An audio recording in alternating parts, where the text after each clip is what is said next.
All right, I think we're live. Good morning, folks, wherever you are out there. Welcome. This is the Charge Life Podcast. I'm Joseph Barletta, and this is where we discuss EVs and all things EV charging. So glad you could pull over and park with us today. Let's get plugged in. Look, today's episode's all about Tesla just confirming wireless charging, their wireless charging debut. So look, I promise you, you're going to love this one. But before we begin, today's episode is brought to you by Smart Charge America. Smart Charge America has installed tens of thousands of charging stations nationwide since 2007, and they can absolutely do the same for you today. Whether it's in the home, commercial, service, let their team of expert installation specialists guide you to the very best solution for your electric car needs. After all, if you can't charge, you can't drive. Visit smartchargeamerica.com today to get started. Okay, let's go. Subject line matter. Tesla just confirmed wireless charging debut in the new recent Jay Leno posting in their review of the Cybertruck, which is about I'd say about a 1 hour long.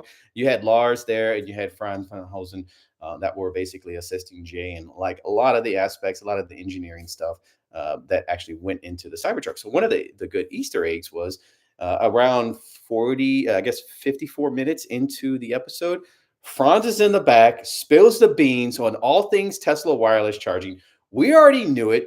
We were basically telling a lot of folks that were like in the headspace of Tesla. Oh yeah, no, they did that. I don't think that they're gonna move towards that direction. And we're like, no, you don't understand. Like if you look at the signals, look at every single move that Tesla has done. Let's think. Ever since Rebecca Tanucci was hired at Tesla, we knew something was always kind of in the mix of wireless charging because she was actually hired from uh, a wireless charging company. And then, of course, there was autonomous. What it was, the autonomous vehicle, the FSD release, right? So when that was released, we're like, okay, well, obviously you can't have full autonomous driving without some means of wireless charging or coupled charging that doesn't involve human interference. And so when we saw this push for FSD over the past like, I don't know, 5 6 years, and between autopilot and FSD, and it's been rolling out, it's been pushing, it's been pushing, and there hasn't been much movement in the realm of supercharging or destination chargers with regards to wireless charging. And I'm like, how are you going to consider getting closer and closer to this so-called FSD and not think about the charging aspect of once it arrives, boom, you have right there. You can't have a full autonomous robo-taxi network without wireless charging, period. Yeah, there's all kinds of other things where, you have pentagram charging and all this other stuff, autonomous guided vehicle charging and all that. But that's like, you need wireless charging. And since then, if you really look at the past decade of where wireless charging has come from and where it is now, with companies such as White Tri City, with a lot of their licensing agreement, companies like Hevo Power, these are all wireless companies that we follow very closely, and we actually have talks to have agreements with, so where when they start rolling these things out, Smart Charge America will be ahead of that curve. But that's just for the FSD release. Like, how could you not parallel those together? And then, of course, if you think about Tesla's recently acquired purchase, I believe it was a company called Wiferion. They were a wireless charging company. They purchased the company earlier this year. And then later this year in 2023, they sold the company, but they kept all the engineering staff. So they sold like all the other crap, miscellaneous that they didn't want to deal with the overhead. Great, sell it for a profit because it really is worth nothing. Keep the engineering staff, which they did. They actually kept in Tesla. So what is that signal? That tells you that Tesla getting rid of the trash.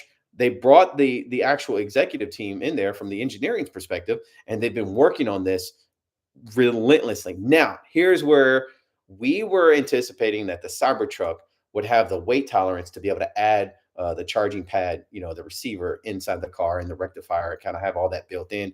And based on that, we were thinking that the Cybertruck should debut with the ability to do wireless charging because all this stuff happened.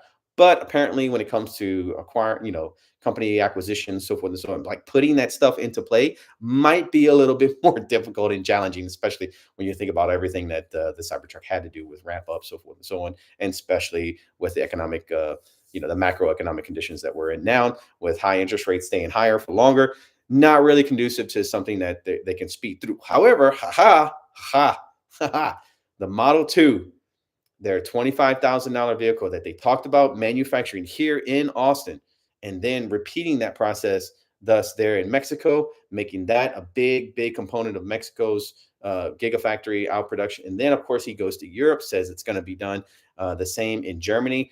We're seeing, okay, so this is really good. There's a little momentum. Pay attention to the signals, not the noise. So then you look at the Wiferion purchase, right? And then you also look at the Investor Day teaser. Oh my God, if that wasn't the biggest thing with Rebecca Tanucci getting up on stage talking about in section 6 with charging, don't forget to do cool, right? I don't even know if I can curse on this platform, but we're not going to go there.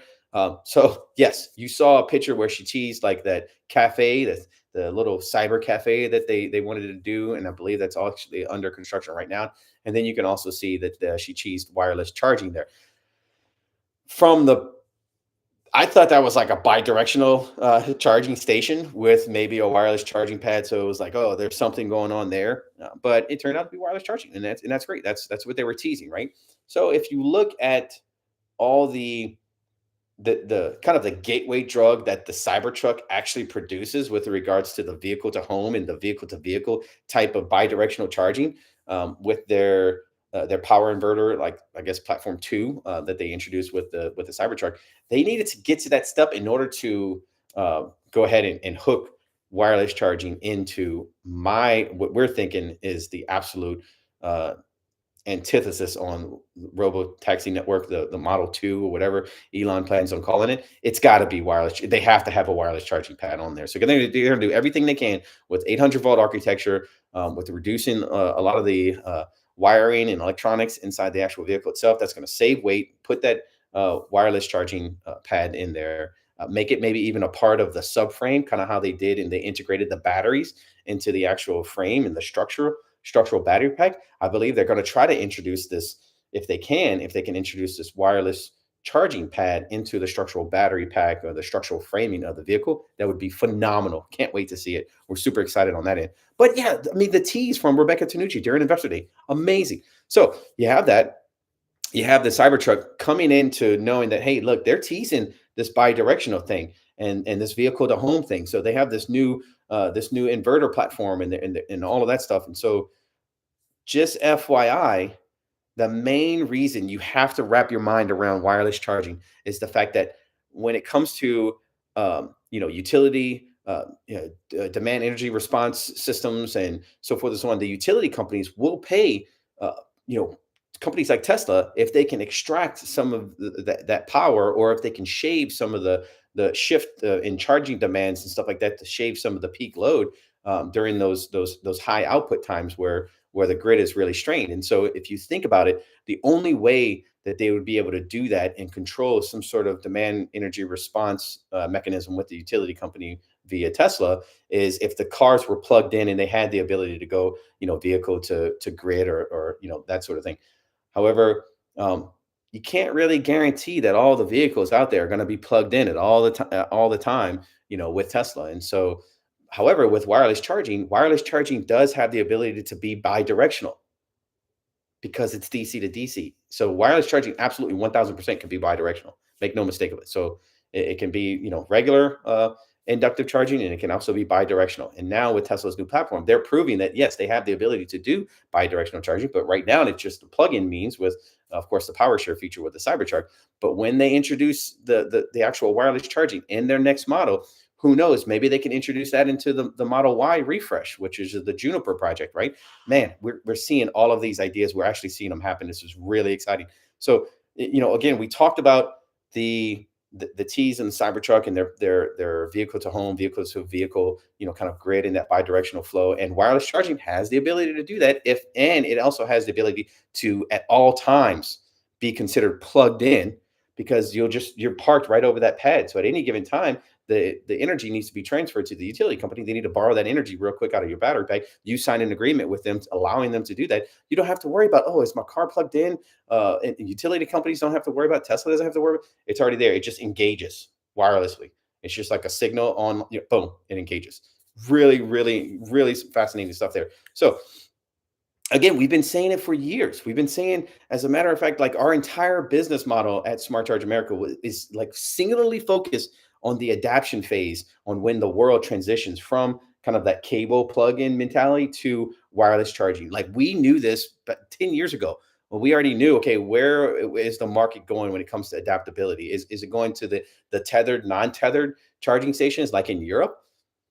I think America's too far along on that, right? The U.S. is too far along. Even though we have some in one of our future episodes where we'll talk about this with the new J3400 standard when it comes to the SAE certifying and standardizing the NACS connector, which is now, of course, their newer version they call it J3400. So yeah, look, this is all very, very super exciting, and it sounds like from Franz's debut on Jay Leno show that it's like right around the corner. So that's what we love. We love the fact that like we've been telling people about this, we've been harping about it, but like we're so embedded in the EV charging space. Like when we talk about this stuff and we geek out on it, like no one cares. Like that's not what they're concerned. That's not what their business. Like they don't see this. We love it, and so we were super excited to see that, and that's why like this like article is still fresh. Like you could refresh some of the news media outlets when it comes to EVs, and you could see Tesla announces wireless charging. It's like no, they announced it back when they hired Rebecca Tanucci. Really, that's what they told you. That's the signal. And then you saw another signal coming in when they started working on FSD. And then you saw another signal when they purchased Wi-Furion. Then you saw another one at Investor Day.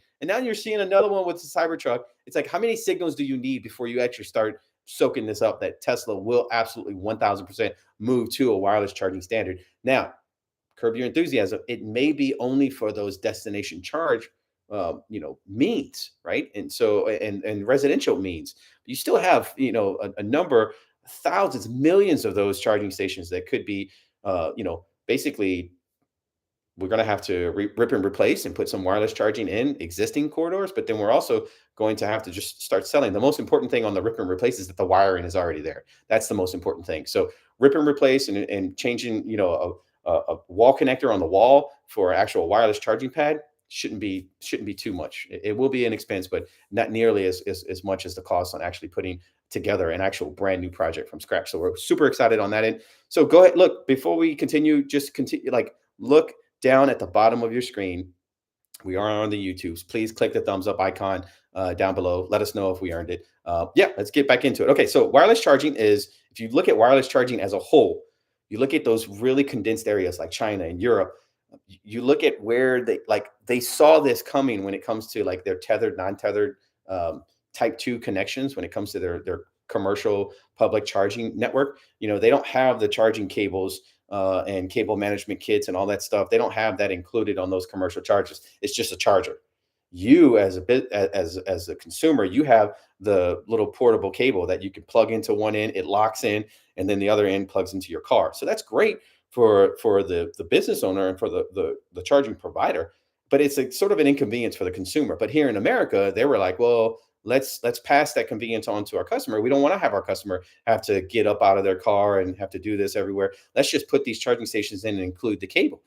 But the thing is, we didn't realize is that if you look at China, if China would have done that on the level 2, and Europe would have done that on the level 2, it would be a chaotic nightmare. You ever see those pictures of Amsterdam with like all the bikes stacked up on top of one another at the bike? That's literally what it would look like when it comes to charging infrastructure. It's crazy. So, we're really seeing the fact that wireless charging, when you look at wireless charging, what you're able to do and create with the space around when you're designing your charging site, it's hands down, it's cleaner. It's like there's no more cables. That's it. I mean, it gets rid of the whole cable thing. Like there is no cable. What's the best part? No part, right?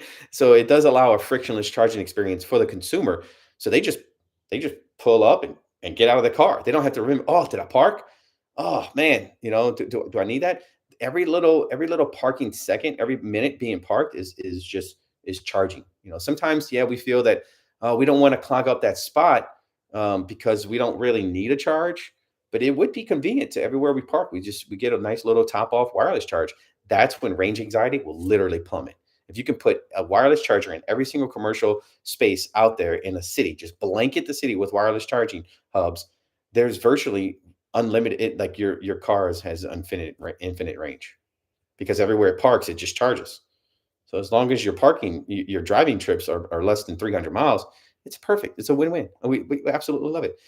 So if you look at there's no more forgetting whether or not you plugged in or not. We talked about that. And the vehicles will do it while you're parking. So yeah, we talked about that. And then of course, the vehicle's always plugged in. So at any given time, you are participating. Let's say you want your vehicle to participate in a utility program. It's always there. Boom, electric provider will just send out a notice to manage your response to your software connection on that end. Boom, it does the transfer. Everyone's all the wiser. So the technology, believe it or not, is proven in the wireless charging world. It is proven. It's just expensive, but with contracts and subsidies, they've managed to really pull that cost down when it comes to the price for the EV charging station itself. And so what we've seen is that it is in price parity and sometimes cheaper than some of the other modern amenities that people are asking for at the dealership. Oh, I want the new rims. I want the low profile tires. I want the spoiler on the back of my car. I want these. So a lot of the modern amenities that we're seeing as electives at these car dealerships when they're actually purchasing. If you look at wireless charging, if it were to be debuted as an amenity, it would come in somewhere a range of, like, I guess I would say 2,500, maybe $3,500 for the station itself for all those features. And so people are getting like different, platinum, leather, King Ranch option on their trucks. I mean, those are $10,000 options. And so if you look at just option based, it is absolutely 1,000% like a much needed option where, like, I believe they did some poll where like 88% of people that were like, yeah, no, they would absolutely choose wireless charging, hands down, like over a lot of the other options out there. So it is a higher prioritized option that they would absolutely pay for when they're purchasing their vehicles. And so we know that there's a huge demand on it because the customers just don't want to deal with it. I'm right there with them. I hate charging. I own a charging installation company and I hate charging. I'm going to be the first to admit it. I'm a complete contradiction myself. But here, getting off of that subject on the tangent, uh, you look at the technology has proven itself where we're seeing that the wireless charging protocol has reached kind of a optimal level of around 11 kW all the way up to about 20 kW. So we're noting that we can operate in that range.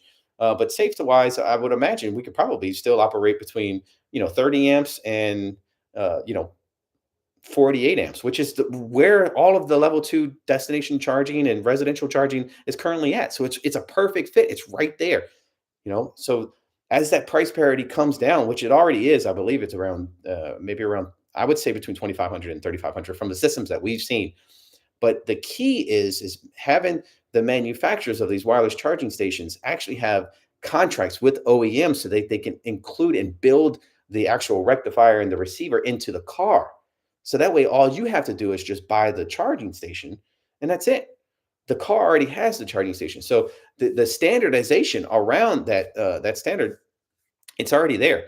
And so we just have to hurry up and get these OEMs on board. And we're so excited to see that Tesla is committed and has made that jump and just announced it with a little Easter egg tease from Franz with regards to that. So we haven't heard from Rebecca or Drew Baglino or anyone from the Tesla charging team and community around this. And so, of course, Franz spills the beans on it. You would think Drew would have spilled it a while back or Rebecca would have spilled it, but it's Franz. So we love Franz.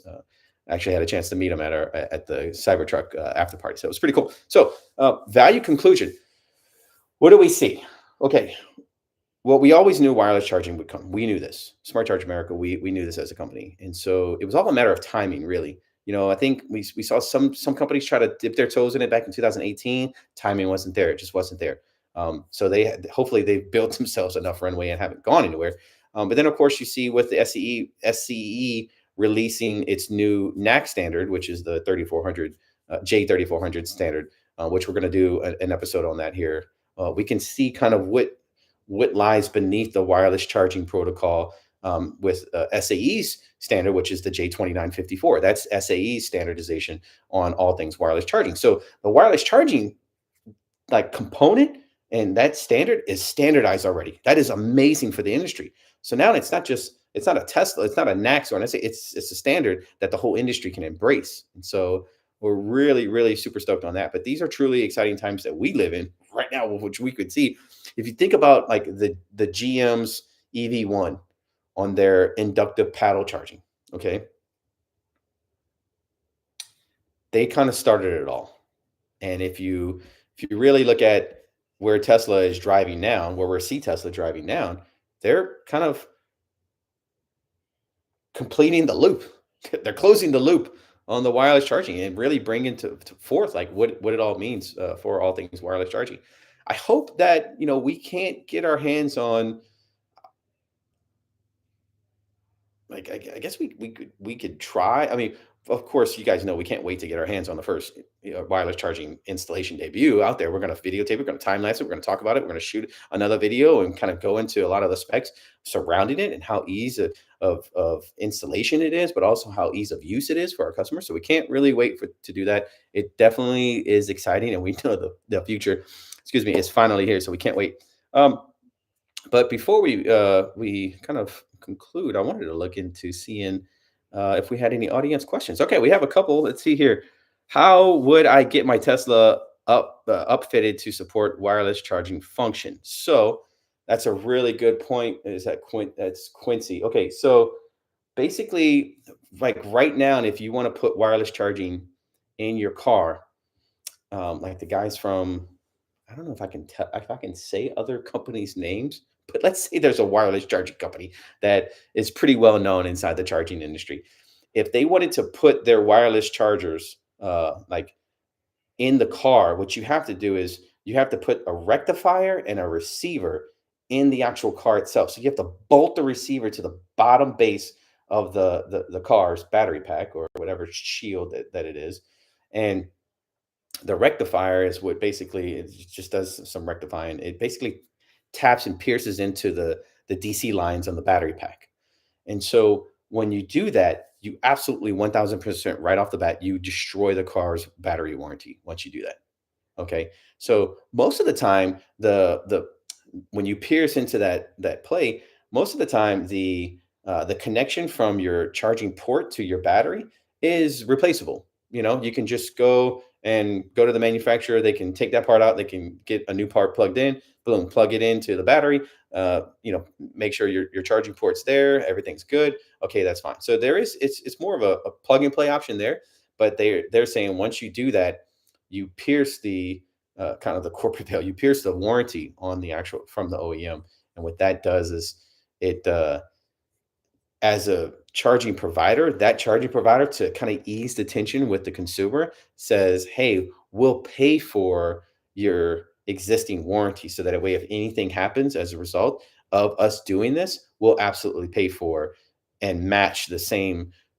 I guess guidelines that your existing warranty is within. So I hope that helps a little bit. And so just that notion of having to think about shit, I'm gonna pierce and void my entire car's warranty. It makes customers really hesitant to put this into the vehicles. But you absolutely can as a third party aftermarket, modification. Sure, why not? Especially if they're gonna be able to pay for any type of repairability that happens as a result of this, that's fine.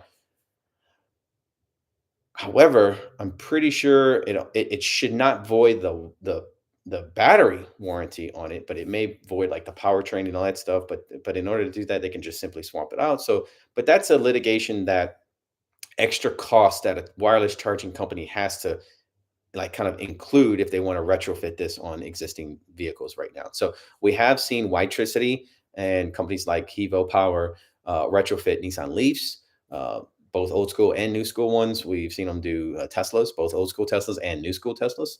So it's already there.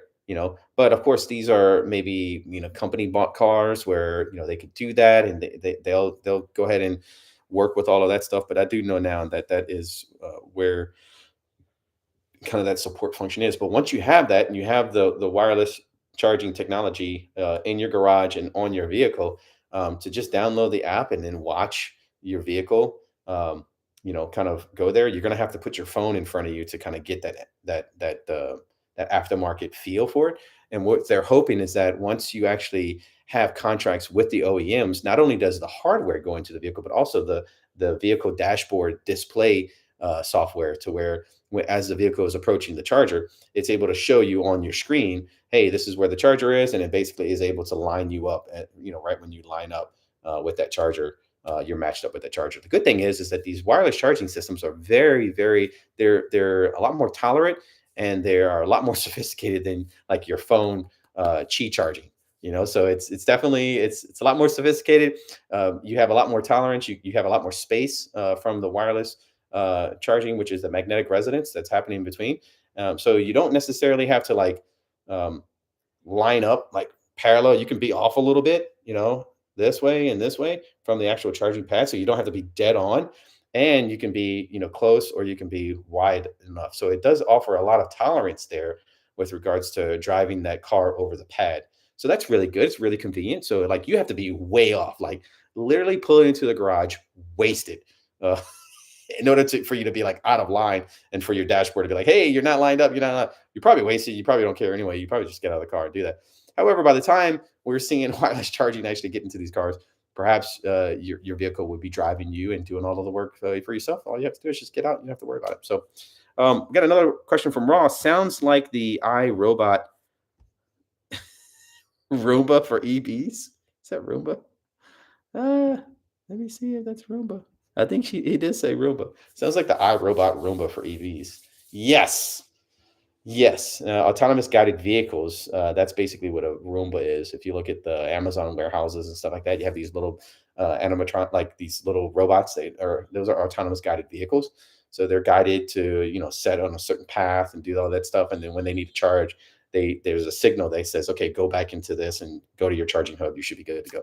So on that end. So I hope that's answered some of your questions, some of your audience questions. I have a lot of information when it comes to wireless charging because I've had to study this stuff over the years, because I know that that's ultimately where the company is actually going to adapt. So I have to really familiarize myself with exactly not only what's like to come into the marketplace, but how it all works. On a kind of a electrical power electronics type means. And so, yeah, look, we really appreciate you guys stopping in. Thank you so much to our listeners and our subscribers for your time. I hope this episode's brought to you a little bit of value today, maybe a little bit more than you had before. But look, I know we're all better for it. I love you. And yes, we cannot do this show without you. So thank you so much. We definitely appreciate you joining us today. Go ahead and click the thumbs up icon, share, comment, subscribe to our channel if you think if you think we earned it. And thanks again for charging up with us today. Look, keep in mind, you can always find us at smartchargeamerica.com. And remember, folks, if you can't charge, you can't drive. We'll see you next time. Cheers.